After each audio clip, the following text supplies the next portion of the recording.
আবারও মেলা দিন পর দুই ভাই এক হতে ক্যামেরা সামনে আইলাম। আপনারা কইলাম মেলা মানুষ এখনো মনে করেন যে আমরা দুই ভাই মিলাই ভিডিও বানাই। আসলে ওরকম কোনো কিছুই না। আমরা হারাটা বছর শুটিং করি, আমার এই ভাইটা আঙ্গরে কাজ দেওয়া হয় না। আজকে হঠাৎ কইতাছে তোমরা কই কাম করবে, আমিও ওলা যাবো। আমিও কইলাম আর দেরি কি আর, চলো। মজার একটা বিষয় হইতাছে আমরা দুই ভাই বাস্তবে চেহারার দিকে তফাৎ হইতাছে 17-20, কিন্তু আজকে হঠাৎ এমন একটা ঘটনা ঘটছে যার কারণে আবারে 20-20 দেখা যাইতাছে। ঘটনাগুলো হইতাছে দুই ভাই সব সময় চুল কাটি আগে পরে, ওর যখন বড় থাকে তখন আমি ছোট রাখার চেষ্টা করি, আর পোশাক তো আলাদা আছে। কিন্তু এইবার কয়েকদিন আগে পরে দুই ভাইয়ের এক হতে চুল কাটা হয়েছে। শুধু তাই না, আজকে ও কালা গেঞ্জি পিন্ধিছে, আমারও জানতে আমারও কালা গেঞ্জি পিন্ধা হয়ে গেছে।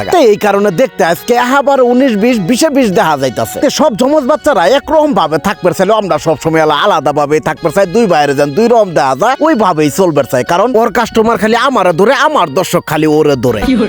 উল্টা পাল্টার মধ্যে কেরা কখন আঙ্গর প্রতি কষ্ট পায় জান গা, ওইলের কথা চিন্তা করে গেলাম দুই ভাই আলাদা আলাদা থাকবে চাই, এছাড়া আর কিছু না। এতক্ষণ পর্যন্ত আপনারা যারা যারা এই ভিডিওর হতে আসছিলেন তাদের অসংখ্য অসংখ্য ধন্যবাদ জানাই। আজকের এই ভিডিওটা শেষ করে দিতেছি। সবাই ভালো থাকবেন, সুস্থ থাকবেন, আল্লাহ হাফেজ।